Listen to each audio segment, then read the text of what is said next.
Taabeia, welcome. Welcome to Akrat's Gathering. We're very excited today because you're speaking from Kiribati and you're going to share your experience of working, I suppose, with the Australian High Commission in Kiribati on the seasonal worker program. Tell us something about you. Introduce yourself to us. Hello, everyone.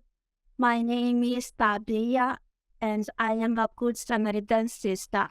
And at the moment, I am currently lived in Kiribati. Taabeia, you're living in Kiribati and you're working with the High Commission. Can you tell us some of the work you do with the High Commission? I would say it's an input or it's a awareness and something like that. So the first thing that I gave to the seasonal workers is 5 things I say to them. The first one is social welfare. I remind them that they need to speak up on their first arrival or at the orientation. The employee will say maybe an introduction of everything. But if the employee didn't say anything about the social welfare, I encourage them to speak up and say who is our social welfare, and they have to remember that the social welfare will come every 2 weeks, and the responsibility or the role of the welfare support is to introduce them to the local church and also to the local community. So that's for the social welfare. The second thing is driving license. I encourage them if it's illegal to drive in Australia without driving license. So I just say do not drive in Australia if you don't have driving license. The third thing is about fishing. I heard the story of my cousin who is having a problem with the fishing license. So I asked them that each state in Australia has different rules on fishing. And also reminds them that in Kiribati, when we're going to fish to fish, we don't need a license. In Australia, it is a different story. In Australia, there's rules for everything. And one of the things that they need to remember is to get a fishing license before they go out fishing. And if they do not know about fishing license, maybe they need to talk with the social welfare so they can, who knows, maybe he or she might help them. The third thing is about our weather. In Kiribati, the weather in Kiribati is always the same. It's always 31, always hot every day. So I remind them that if they are going to Australia, it is another different weather. There would be summer, winter, spring, and autumn. And I remind them that at winter, the weather at winter is very cold. So before they leave their accommodation to their workplace, or they going to shopping, or they need to go to somewhere else, they need to get a jacket with them and always wear warm clothes with them. And I also remind them that the summer in Australia is very hot. So it's good to, I think it is wise to bring some water with them before they leave their accommodation. And again, sometimes when you are in Melbourne, I realize that there are 4 seasons in Melbourne. Sometimes it's 4 seasons and 1 day. So sometimes they have to be very prepared like maybe bring a jacket or bring a water or a bottle with them just in case if it's or an umbrella sometimes. So just in case when the weather change in a blink of eye or something like that. And the last, I think the last one. And the last one is I told them about the like about the weather as well, but it just say that the higher the number, the harder it is, and the lower the number, the colder it is. I think that's what I just remind them. I know that they are very good in phones and using apps up and some other apps, but I just remind them to check the weather before they leave.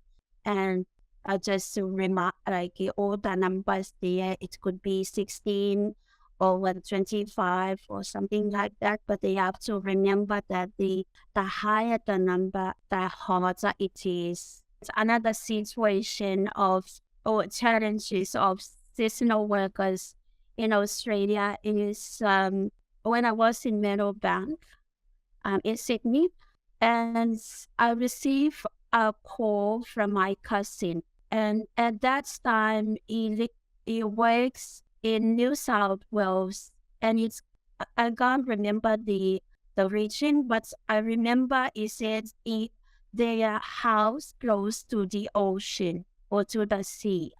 So he rang me and said that he's in trouble because they went out to collect like not a oyster, what's the name? A scallop. Like Abalone. Abalone. so, Abalone. I don't know, but like something in a like maybe an oyster, I don't know. But he said to me that they weren't working, so they going to collect the oyster. And maybe I'll call the oyster because we didn't know the difference. Anyway, and on their way back, maybe 5 of them, he explains that on our way back, there's a man, an official man, came to us, and a man wearing a like vestment, something on top of him, a green like something like. And he came to us and said that they should like do you the first question he asks is do you have a fishing license? And my brother said no, we don't, because they thought they thought that going in Keepers people loves loves going to fish, and they fish freely. Like if they want to collect oyster, they go and get it.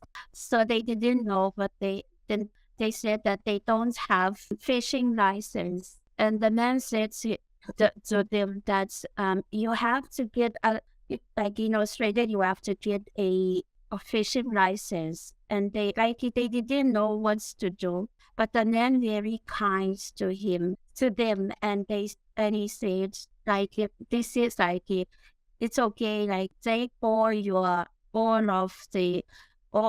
that back, and maybe later you'll get a fishing license. But that's the experience of my cousin.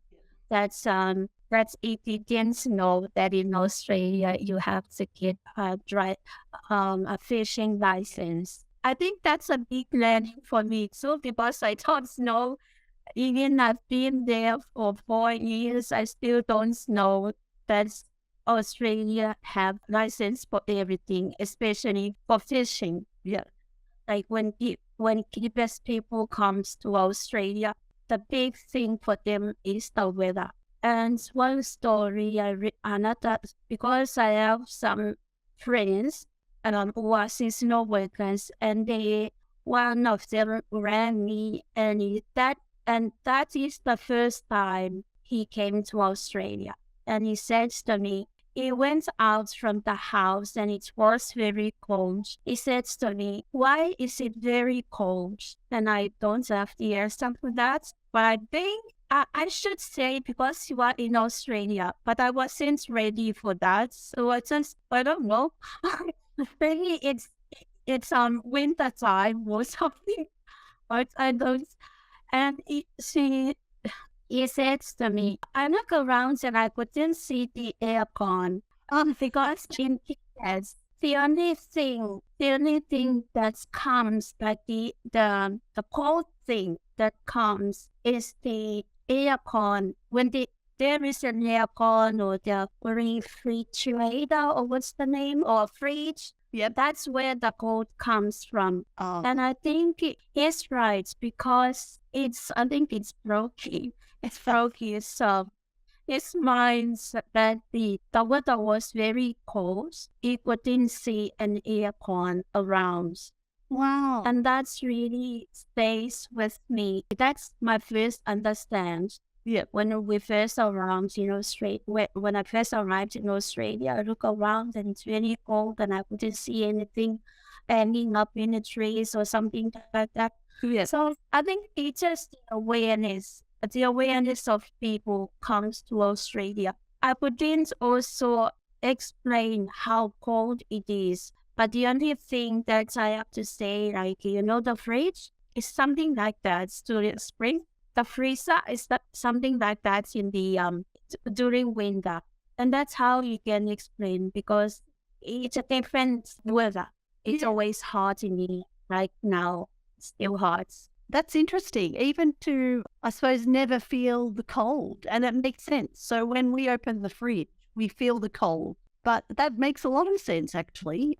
Taabeia, if you had, what would you say to Andrew or I, or to other people who are listening, what advice would you give us to welcome people from Kiribati into their communities? I think the first thing comes to my mind, those people will come because they are Kiribati people are more about family. They love their family. And I think when they leave Australia, Kiribati, there is excitement in them.